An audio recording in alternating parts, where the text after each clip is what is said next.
Você provavelmente já ouviu falar que o UFC de antigamente era puro suco de violência e era totalmente diferente do UFC que a gente tem hoje. Então esse vídeo é para falar para você do UFC do Velho Testamento.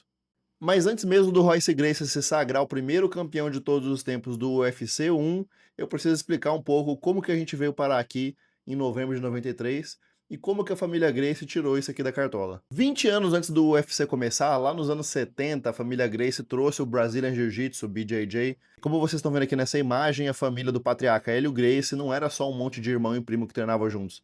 Eles eram um clã. O bagulho era louco. Eles se denominavam assim e eles falavam do sistema Gracie de jiu-jitsu de defesa pessoal. A maneira com que eles tentaram trazer os holofotes para o jiu-jitsu Gracie no começo foi através de um programa chamado Gracies in Action, no qual eles demonstravam a eficácia do Brazilian Jiu-Jitsu contra atletas de diversas artes marciais, mostrando que o jiu-jitsu prevalecia sempre no combate 1 para 1. E aqui no centro da imagem a gente tem o Rorion Gracie, que é um personagem chave para essa história, porque foi ele que em 93 falou com seu amigo Art Davie, executivo que junto com ele começou a WOW Promotions, que foi a empresa que fundou o UFC lá em 93. E o bagulho era tão louco nessa época aqui que o slogan dos caras era There are no rules, ou seja, não há regras. O Rorion Gracie e o Art Davie, eles tentaram deliberadamente fazer com que fosse um negócio de propósito mesmo, violentíssimo, e esse seria o marketing inicial da parada. Eles queriam que fosse uma espécie de Mortal Kombat do mundo real. Para isso eles contrataram o diretor de cinema John Milius, que foi ele que sugeriu que as lutas deveriam acontecer numa fucking jaula, cercada com arame octogonal, que é o nosso querido octógono que a gente conhece hoje, veio desses caras aqui. Aí esse papo todo que a gente tem hoje de decisão dos juízes, quando ninguém ganha a luta por nocaute ou finalização, e aí os juízes fazem as papeletas e as pontuações e tal, nessa época não existia. As categorias de peso que a gente tem hoje, peso mosca, peso galo, peso pena, leve, meio médio, médio, meio pesado e peso pesado, nada disso existia. Então se o cara tivesse 80 quilos, ele tinha que sair na mão com um mamute de 180 quilos, e era isso mesmo. O regulamento do primeiríssimo UFC tá aqui na telinha, e foi basicamente um torneio com 8 atletas de diversas artes marciais, e isso aqui foi realmente uma rinha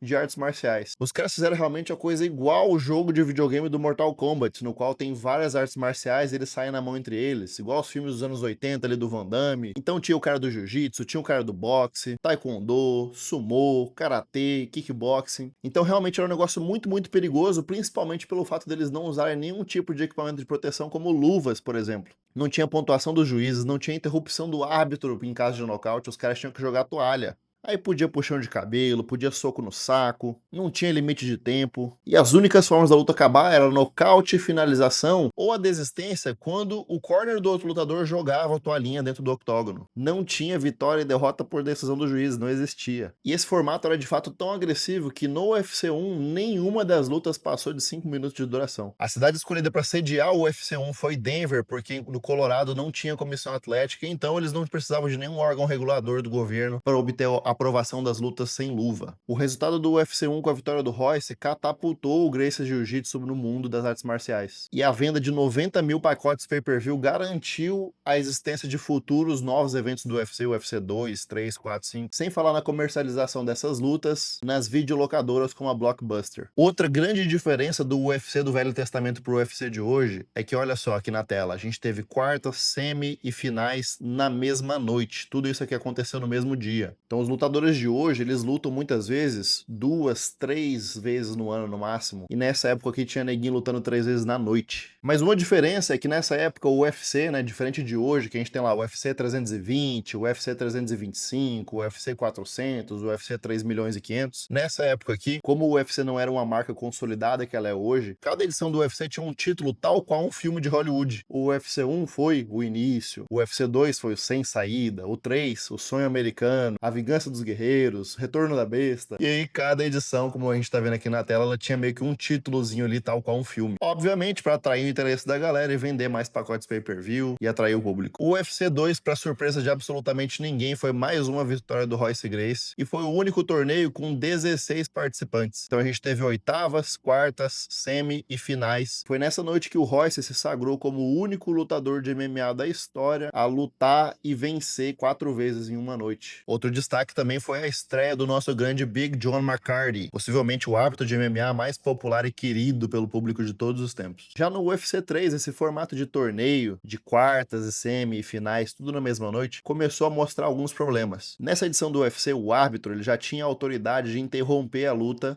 sem que ninguém jogasse a toalha, em caso de nocaute ou finalização. Mas aí a gente teve esse carinha aqui como campeão, e não o Royce, como todo mundo esperava, mas não porque o Royce perdeu pra alguém. Na verdade, o que aconteceu foi que o Royce saiu na mão com o Kimo Leopoldo num combate violentíssimo, do qual o Royce simplesmente venceu, mas saiu dele com graves concussões e totalmente fora de si. Daí, nas semifinais, o Royce não conseguiu lutar com o canadense Harold Howard, que por sua vez tinha acabado de sair na mão com o cara do Muay Thai, e aí foi direto pra final com o suplente Steve Ginem, porque Ken Shamrock, que venceu as quartas de finais e a semi, não conseguiu continuar pra final. E aí o Steve Ginem, que era do estilo de ninjutsu, foi o cara que chegou na final, descansado, saiu na mão com o Harold Howard e venceu o UFC. Por conta dessa vitória do Ginem ter sido considerada por muitos injusta, e dele ter lutado com um cara que já estava cansado e ele com 100% de combustível no tanque, do UFC 4 em diante, o evento organizou lutas alternativas para caso os lutadores suplentes fossem de fato entrar na disputa do cinturão, que ele chegasse em tal disputa tendo já lutado uma ou duas vezes, tornando assim o cinturão mais legítimo e mais justo. Depois disso, o Royce voltou no UFC 4 e venceu e teve mais um repeteco, e no UFC 5 a gente teve a primeira super luta do UFC, que foi o confronto do Royce contra o Ken Shamrock, considerado por muitos a luta mais chata de todos os tempos do MMA, que eles ficaram grudadinhos, cheirando o cangote um do outro no chão e não teve praticamente muita ação na luta, o que foi mais um problema encontrado pelo UFC nesse formato de tempo ilimitado, né, de luta de 20 minutos, 30 minutos, porque o Royce e Ken Shamrock se grudaram 31 minutos e daí teve uma pausa e eles voltaram para 5 minutos de prorrogação e simplesmente não deu em nada a luta e foi um empate. Então, tecnicamente, o Royce venceu o UFC 1, 2, deixou o UFC 3 lesionado e venceu o UFC 4 e no UFC 5 ele empatou a luta. Esse UFC foi o primeiro com qualquer tipo de limite de tempo. Então foi aqui que eles começaram a colocar o limite de 20 minutos para as quartas e semifinais e também no UFC 5 eles começaram com as super lutas e as finais do torneio, que tinham 30 minutos de duração. No torneio regular, quem venceu foi a lenda Dan Severn, que pra quem não conhece a galera das antigas, o apelido dele é The Beast, a besta. Ele é um cara que tem um cartel impressionante no MMA, ele tem mais de 100 vitórias, né, terminou vitorioso no MMA, ele tá no Hall da Fama do UFC, né, assim como o Royce e outros grandes lutadores dessa época, e ele foi um cara que marcou época no MMA. Devido à instauração dos limites de tempo, Rorion Gracie e sua família se retiraram da organização do UFC, porque pra eles, né, eles falavam que contrariavam os princípios do Brazilian Jiu-Jitsu, blá blá blá blá blá blá blá. Pouco tempo depois, o Art Dave e o Rorion Gracie venderam a Wall Promotions pra SAG, e foi aí que o bagulho ficou complicado pro UFC. Em 96, esse rapazinho aqui chamado John McCain, senador do Arizona, declarou guerra contra o UFC. O Ultimate foi banido em 36 estados dos Estados Unidos, e as maiores emissoras de TV a cabo baniram o UFC da televisão. E esse foi o começo de uma década de perseguição do UFC para que ele deixasse de ser esse esporte animalesco, selvagem, sem regra nenhuma e que não tinha nenhuma preocupação com a integridade física dos atletas e se regularizasse, virasse um esporte de verdade, entre aspas. John McCain falava que o UFC era human cockfighting, ou seja, a briga de galo humana. E é justamente por causa dessa treta aqui que o próximo capítulo dessa novela é tão interessante. Se nessa época o UFC não tivesse trago eventos interessantes, com um público grande, com boas lutas e que aumentasse o interesse do público pelo UFC, talvez ele tivesse morrido aqui. Mas eles não contavam com Don Frye. Justamente no UFC 8, que ficou conhecido como Davi versus Golias, os 8 participantes se enfrentaram em lutas, onde lutadores grandes saíram na mão com lutadores pequenos. Por isso, o nome do evento. E essa foi a primeiríssima edição do UFC fora do território americano, em Porto Rico, e com uma plateia recorde de 13 mil pessoas, a gente teve a primeira aparição do lendário Don Frye. Esse cara aqui do bigodão te lembra alguém? Não por acaso ele era pupilo aqui, ó, do Dan Severn. Don Frye, pessoalmente, é um dos meus lutadores favoritos de todos os tempos do MMA, porque além dessa cara de psicopata dele, ele realmente entregava nas lutas. A luta do Don Frye era violência garantida. A luta dele era quase que certeza de um nocaute absurdo e inesquecível. E num vídeo futuro eu vou falar um pouco mais a fundo da carreira dele, não só no UFC, mas também no Pride, pra gente entender ainda mais por que ele foi uma lenda do esporte e entregou momentos como esse aqui pro público fã de MMA. Mas como o foco desse vídeo é no UFC do Velho Testamento, a gente vai seguir frente e falar também de outros atletas que trouxeram os holofotes pro UFC e ajudaram na sobrevivência do UFC e também na sobrevivência do MMA, que nessa época era uma criança. E de fato, os primeiros artistas marciais mistos estavam nascendo nessa década e engatinhando para que os atletas de hoje em dia pudessem fazer o que eles estão fazendo. A gente teve a estreia de Mark Coleman no UFC, vencendo a final do torneio justamente contra o Don Fry, entregando a primeira derrota do Don Fry da carreira. E outro marco importantíssimo pro esporte era a primeira aparição desse carinha aqui, Bruce Buffer, como anunciador oficial das lutas do UFC. Bruce, que já anunciou 300 edições do UFC, e recentemente ele deu um depoimento agora em 2025 dizendo que pretende anunciar o UFC até a edição 400. Ou seja, mais uma lenda do esporte, o nosso Bruce Buffer. Novamente no UFC 11, o formato de torneio, com quartas, semi e finais na mesma noite, apresentou problemas quando Mark Coleman foi o primeiro campeão do torneio por WO, quando Scott Ferguson não conseguiu lutar com ele devido às mãos quebradas. E isso não aconteceu apenas com um atleta, não foi com dois, não foi 3 atletas, foram diversos atletas, até finalmente os lutadores do UFC começaram a lutar com luvas para quebrar menos as mãos. E falando em preservar os atletas, foi no UFC 12 que a gente teve a primeira edição do torneio com classes de peso. Outras 3 novidades foram a unificação do primeiro cinturão peso pesado do UFC, na superluta entre Dan Severn e Mark Coleman, campeões respectivamente do última edição e do último torneio. Nós tivemos a primeira aparição do fenômeno Vitor Belfort, conquistando o cinturão do UFC aos 19 anos no peso pesado. E a estreia de Joe Rogan como comentarista do UFC. Mais uma personalidade que hoje eu diria que é aí, quiçá, o maior nome do MMA da atualidade, ele nem lutador é. Mas no momento que a gente fala ou de UFC ou de MMA, todo mundo automaticamente pensa nesse carequinha aqui, que na época tinha cabelo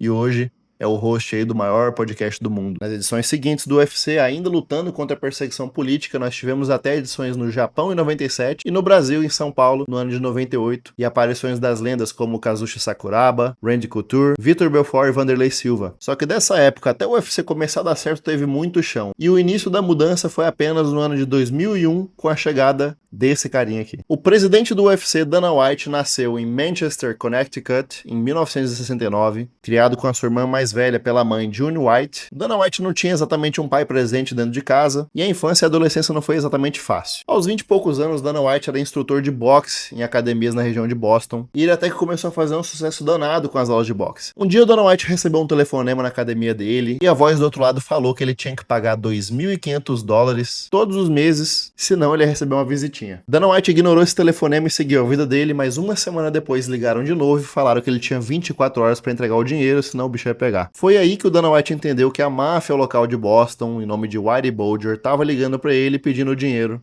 e cobrando aquela taxinha de segurança do estabelecimento. E como o Dana White não queria ir de arrasta pra cima, ele pegou o telefone no mesmo dia e embarcou no voo só de ida para Las Vegas. Ironicamente, foi em Las Vegas que o Dana White reencontrou com 2 colegas de ensino médio num casamento, e aí os irmãos Lorenzo e Frank Fertitta, que eram donos de cassinos na cidade de Las Vegas, voltaram a ter contato com o Dana White, e o amigo do Dana White, lutador do UFC, John Lewis, chamou eles para ir treinar Brazilian Jiu-Jitsu para eles conhecerem o BJJ. E foi nessa época que eles se apaixonaram por Jiu-Jitsu e pularam de cabeça no mundo do MMA. O Dana White, que não é besta nem nada, logo virou gerente do John Lewis, que tinha lutado no UFC 22 e 28, e ele acabou gerenciando também as carreiras do Tito Ortiz, que tá aqui nessa foto, e do Chuck Liddell. E foi justamente ajudando o Tito Ortiz numa disputa contratual com o UFC que ele descobriu que a SAG, empresa então dona do UFC, que havia comprado o UFC da Wall Promotions, estava falindo. Então o Dana White, novamente, que não é bobo nem nada, virou pro Lorenzo e pro Frank e falou: galera, a gente consegue fazer essa empresa virar uma empresa gigante. Se a gente melhorar uma coisinha aqui, uma coisinha ali, a gente consegue transformar isso num império. Vamos comprar o UFC? E foi assim que surgiu a Zuffa, que significa luta em italiano, empresa criada pelos irmãos Fertitta, que comprou o UFC na época por $2 milhões,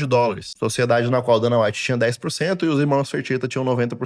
E o engraçado é que nessa época eles compraram basicamente as letras UFC, a marca, e um octógono velho de madeira. A empresa não tinha um patrimônio absurdo milionário. Muito pelo contrário, eles estavam indo de mal a pior devido à perseguição política do John McCain, e o então dono estava louco para vender a empresa, e os irmãos Fertitta e o Dana White aproveitaram a oportunidade. Entretanto, nos primeiros 4 anos de Dana White na presidência, foram 40 milhões em prejuízo. A constante pressão política, regulamentações, banimento da TV a cabo, proibição do UFC na maioria dos estados americanos E toda essa conjuntura de fatos fez com que os primeiros 4 anos do UFC fossem um verdadeiro inferno. E foi aí que no final de 2004 para começo de 2005, os irmãos Fertitta viraram pro Dana White e falou assim: cara, eu acho que a gente vai precisar vender a empresa, vê aí por quanto que você consegue vender. O Dana White virou pra eles e falou assim: caras, eu acho que eu consigo vender por 4 ou 5 milhões de dólares. E era foda, porque originalmente eles compraram por 2 milhões, mas eles já haviam investido mais de 42 milhões na empresa. Então vender por 4 ou 5 milhões não era exatamente uma salvação pra eles. Então eles resolveram tentar tirar uma última carta da manga e investir os últimos 10 milhões de dólares na tentativa final de salvar a empresa. E foi em 2005 que eles resolveram fazer o The Ultimate Fighter, o TUF, que era basicamente um Big Brother Brasil de MMA. Uma porrada de lutador numa casa, convivendo no dia a dia, tretando, se empurrando, se odiando, e no final de cada episódio 2 lutadores saíam na mão. O problema é que nenhum canal de TV a cabo queria se meter com o UFC. Foi apenas o canal Spike TV que resolveu assinar com o UFC, e eles tiveram a ideia de botar o UFC no ar logo depois do programa Raw do WWE, que é aquela luta livre deles, que o pessoal se bate com cadeira e pula e tem coreografia, etc e tal,